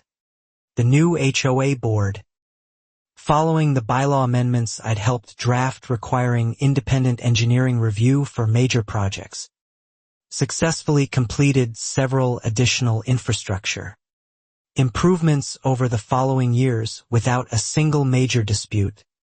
Each project transparently bid and reviewed by qualified professionals with no financial stake in the outcome. My consulting practice continued growing steadily, and I eventually hired an assistant, a recent hydrogeology graduate named Elena, who'd apparently studied our case as part of her university's professional ethics coursework, something I found simultaneously flattering and faintly surreal whenever she mentioned it during our first few weeks working together. Elena asked me once, during a slow afternoon reviewing a routine wetland report for an unrelated client, whether I'd ever regretted how much the entire Meadow Hollow ordeal had consumed nearly 2 years of my life. I thought carefully before answering, watching Bell Creek through my office window as I did. I regret how much it cost Priya, and how close it came to actually hurting people, I told her honestly. But I don't regret refusing to stay quiet. Some fights choose you whether you're ready for them or not. The only real choice you get is whether you keep documenting or give up. Sam eventually wrote a longer feature piece revisiting the case a full year after the criminal proceedings concluded, focusing specifically on the restored creek and the neighborhoods. Slow institutional recovery, interviewing several new residents who'd moved to Meadow Hollow specifically because of its now well-documented, transparent governance reforms. One new resident, a young couple with a toddler, told Sam they'd chosen the neighborhood partly because of the very scandal that had once nearly destroyed it, reasoning that a community forced to rebuild its accountability systems this thoroughly was probably safer, long-term, than one that had never faced such a reckoning. I found that perspective oddly comforting when Sam shared it with me before publishing. A reminder that even the most exhausting, painful chapters of a community's history could eventually become the foundation, quite literally in this case, for something more honest and more carefully built than what had existed before. Priya visited again that same year, walking the restored creek bank with me one more time, remarking how different it felt now compared to the anxious, uncertain years when neither of us knew whether documenting the truth would actually matter against someone as confidently entrenched in institutional power as Debbie had once seemed. It always mattered, I told her, watching the water move steadily past us toward the same natural discharge point my father had designed decades earlier. It just took longer than either of us wanted it to. The creek was always going to win eventually. We just had to make sure people believed that in time. Gary's contracting business flourished enough over the following years that he expanded into geotechnical consulting himself, partnering occasionally with Dr. Alvarez on projects throughout the region, a partnership he joked began purely out of spite toward Richard Callahan, though I suspected genuine mutual professional respect played a larger role.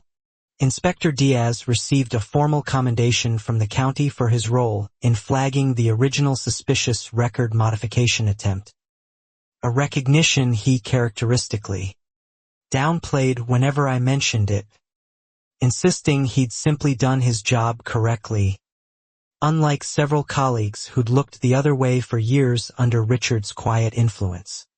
Tom Reyes eventually became HOA president himself, elected by a wide margin, running specifically on a platform of transparency and mandatory independent review for any project, exceeding a modest financial threshold, bylaws that several neighboring communities eventually adopted after studying Meadow Hollow's very public, cautionary experience.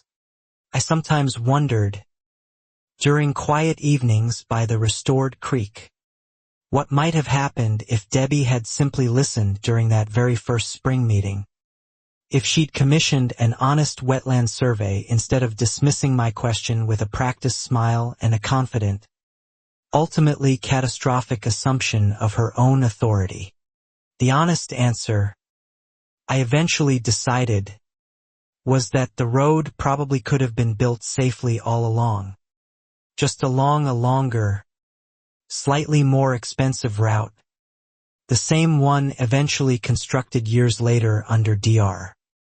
Alvarez's careful supervision, after an entire neighborhood paid an enormous price to learn that lesson. That realization never stopped feeling faintly tragic to me. How easily preventable the entire disaster actually was. How much suffering, financial ruin, and genuine physical danger to families could have been avoided entirely by one HOA president simply respecting an inconvenient truth instead of trying to overpower it through sheer confidence. Mark, hearing me reflect on this one evening, reminded me gently that the lesson mattered regardless of how obvious it seemed in hindsight. Most people never learn it until it's their own foundation cracking, he said. You tried to teach an entire neighborhood that lesson before anyone got hurt. That's not nothing. Bell Creek's restoration, 3 years after the disaster, was formally recognized by a regional environmental conservation group, who highlighted Meadow Hollow as a case study in successful wetland remediation following construction damage, a designation the new HOA board proudly displayed near the community's entrance, replacing an old sign advertising the road. I attended the recognition ceremony quietly, standing near the back of a small crowd, watching Tom accept the award on behalf of the community while Dr. Alvarez, invited as the lead remediation engineer, spoke briefly about the importance of respecting hydrological systems that predate and will inevitably outlast human construction ambitions. Priya sent me a photo later that week of a framed newspaper clipping she'd kept from Sam's original investigative article, hanging now in her new home's hallway, with a simple handwritten note taped beside it. Never stop documenting. Love, your favorite neighbor who believed you from day one. I framed something similar for my own home office. Not Sam's article this time, but my father's original, decades-old drainage blueprint, the one Frank Osei had given me before he passed, hanging now beside my professional license as a quiet, permanent reminder of exactly why this entire fight had mattered so much. My consulting practice, now supporting Elena and one additional junior associate, regularly consults on HOA infrastructure disputes throughout the region, often citing Meadow Hollow's case, with residents' permission, as a cautionary example whenever a board seems inclined to dismiss qualified concerns in favor of convenient, politically expedient shortcuts. Meadow Hollow itself, 4 years after that first dismissive email from Debbie, functions now as a genuinely different community, one where board meetings run transparently, where independent engineering review is simply expected rather than fought over, and where Bell Creek flows exactly the way my father always intended it to. Standing at my fence line one quiet evening, watching the creek move steadily past toward the same natural discharge point it always had, long before Debbie's ambitions and long after her downfall, I finally understood something my father used to say, back when I was too young to fully appreciate it. Water always remembers where it belongs, he used to tell me, and eventually, no matter how much concrete or ambition gets poured on top of it, finds its way back. Debbie built her empire on ground that never once agreed to hold it, and in the end, the ground simply won. Meadow Hollow rebuilt slower than the road ever had, but it rebuilt honestly this time, and Bell Creek, quiet and unremarkable and entirely necessary, kept flowing exactly where my father always said it would. Long after every trace of Debbie Callahan's ambition had finally, completely washed away downstream.